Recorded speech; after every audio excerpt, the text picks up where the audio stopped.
This is Free Range Digital Design Foundation Modeling. Chapter 18. The topic of this chapter is a new foundation module, which is the comparator. So comparators essentially compare numbers, and they give a result as to what the inputs are doing. So these comparators generally are the comparators we're working with. They have 2 inputs and 3 outputs, and so the outputs are going to indicate whether the numbers are equal, one number is less than the other one, or one number is greater than the other one. Now these comparators are referred to n-bit comparators. They always compare 2 n-bit words and give some kind of status on the output. That is vernacular. These comparators are n-bit comparators, which means they compare 2 n-bit words. What you'll find is that these comparators, we can use kind of a brute force design approach on this, which works for 4 inputs, which means it's comparing 2 2-bit numbers. It works great for equal only, and that's what we'll do, but then later we'll abstract it to other status outputs such as less than and greater than. What to remember about these comparator high-level information here is it's a classic iterative modular design circuit in that it uses the IMD approach to make comparators. Additionally, it's a classic circuit. Everyone who knows anything about comparators know that they're implemented at some level using exclusive OR gates, and exclusive OR type gates. It's actually exclusive NOR, but you'll see that coming up. So once again, IMD, and these are typically associated with exclusive NORs. This is a sort of a design example. What we're going to do is brute force design this thing, and it's going to be a 2-bit comparator, meaning that it compares 2 2-bit inputs, 2 2-bit words. I attempted to say, but we're trying not to say that yet. Here's the examples of what it's comparing. It's comparing 2 input buses, or what I'm going to do in this example is expand these out to A1, A0, which is the 2 bits of A, and B1, B0, which is the 2 bits of B. When we brute force design this, we get since we have 4 inputs, we have 16 row table, and here it is. I mean, I could have filled this in table a row at a time, but I just kind of plopped it down there. What we're interested is when A equals B, and here is one of those times when A equals B. Once again, we're not dealing with less than and greater than, we're only dealing with equals. So there's 1, here's when the inputs are 1, here's when the inputs are 2, etc., etc., and here's where the inputs are 3, and they're equal. Both A is equal to B in these 4 cases. So you get this table here, and what you see is using our brute force design approach, and it's going to kick out a 4-term equation. Essentially, it's a sum of products with 4 min terms in there. So 4 product terms. Each of them has these 4 inputs in it, and we'll see that in the next slide. Certainly, it's something you should grind out on your own, but we're just gonna talk it through. This is the SOP equation, which is a standard sum of products equation for those 4 ones from the previous table. So what I'm going to do here is, I know this can be factored, so I'm going to stare at this a while and see that I can factor these 2 terms here. When you're factoring out XOR type gates from any equation, it's never easy. You always have to stare at it, or at least I have to stare at it. Maybe you have some trick way to do it. You always have to stare at it. Be real careful what you're doing, and if you stare at it long enough, you'll be able to pull some XORs out of it. And so that's what I did here. I essentially grabbed this A1 and B1, A1 and B1, and you could, which is common to both those terms, and same argument with this one. From this, I could see that this term right here is an exclusive NOR. It comes down there. This is an exclusive NOR. It comes down here. Now it's not super obvious, but you have to remember what an exclusive NOR is, and we see that it has 2 inputs. Of course, 2 of them are 0 and 2 of them are 1, which is a classic exclusive NOR. So I can continue to factor this thing.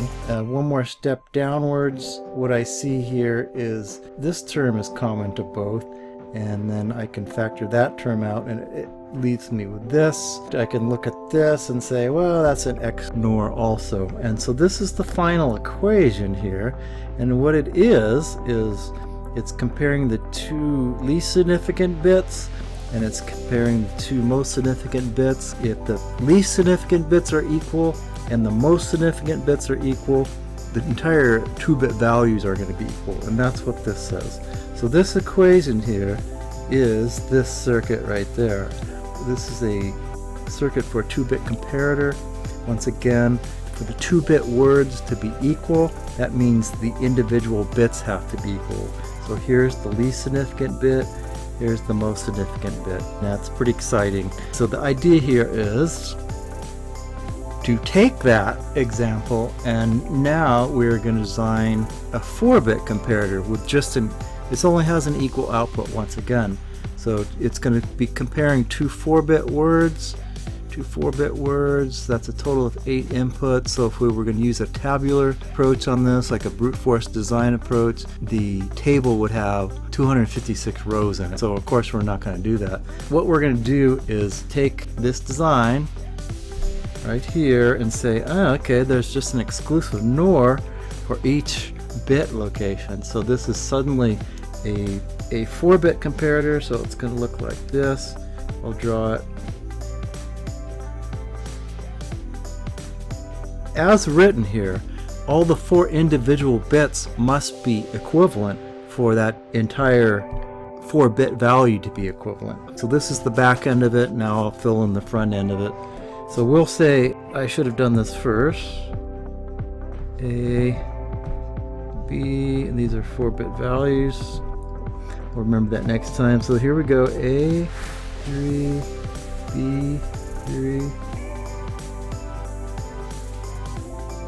So once again, I'm comparing this, the most significant bit, this is the least significant bit. For these two words that I'm comparing the individual bits with each other, okay, individually weighted bits. So I'm not comparing the MSB to LSB, I'm comparing the two LSBs of each word. I'm comparing each bit location of both words. If they're all equal on that bit level, which means the big AND here, the two words are equal. So this was very easy to do with iterative modular design, easier to do than say. And so essentially, if I wanted to do an 8-bit comparator, just equal output, I would put 4 more of these down there and connect it up. Here is a timing diagram associated with a 4-bit comparator. I'm going to use this diagram to fill in this output. Now, all this is saying is the EQ is going to be a 1 when the inputs are equal. So I'm going to put some helper stuff in there. Is 2, this is 2 here, equal to 2, yes. This changes to F, 2 is no longer equal to 2. And then it changes to 0, still not equal. Then it's a 4 and a 6, still not equal. Then it's an A and a 6, still not equal. And then it's an A and an A. So there's an A and an A. That puts the EQ at a 1.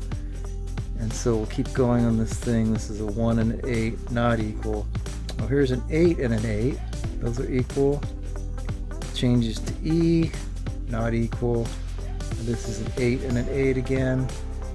I'm sorry, it's a B and a B. Close enough. And this is a 9 and a 9, looks good. And this is a B and a C.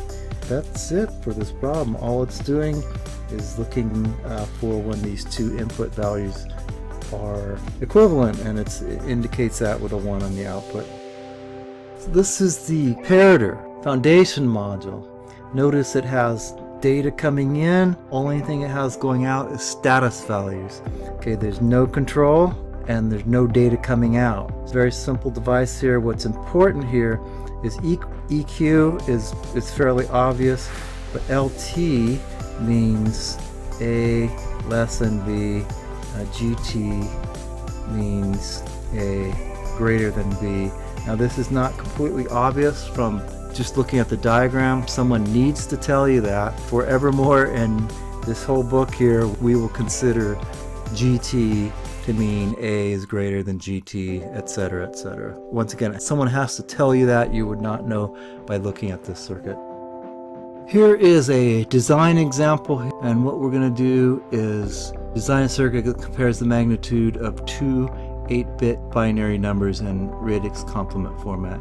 So this is a classic magnitude comparator circuit. It's comparing two RC values, and it's indicating whether outputs are equal or not. So once again, we're not really using the GT and LT in this problem, which is no big deal. First step is black box diagram, and it has two 8-bit inputs. We'll just call it A, and there's an EQ on the output. So we've seen this before, and so we know we're taking inventory of this thing. We know it's comparing numbers, and so it looks like we know there's a comparator in there. So we're going to draw a comparator. Now, what else it has in here? It doesn't know modules, typical foundation modules, but it is comparing signed numbers. So before I can make that comparison, I have to do a magnitude circuit. A and B. This has an EQ on it. Here's my EQ and output. It's 8 bits. I'm done with that level. So this is top level. This is lower level. I need to make this problem complete. I need to define this magnitude box. I've seen it before, but I think it's worth doing again. Essentially, that means what this is going to be is a circuit. If the input's positive, it just passes it through. Otherwise, it takes the 2's complement of it. So it's choosing either the input value or the 2's complement. So once again, this magnitude circuit is going to have a mux in it. And additionally, to do a 2's complement, I have a ripple carry adder.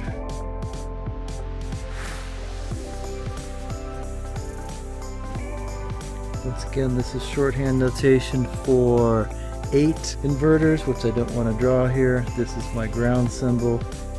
It's also 8 bits. What I did is I'm putting a 1 in here for carry in, so this is going to be A bar plus 1, which is the 2's complement in hardware form. I'm almost done with this thing. What I need to do here is get these numbers right. And so if the number is positive, the sign bit is 0, it selects A value. If the sign bit's 1, which is a negative number, it selects the 2's complement. So what's driving this is the sign bit. My magnitude circuit, and I'm going to call this problem done.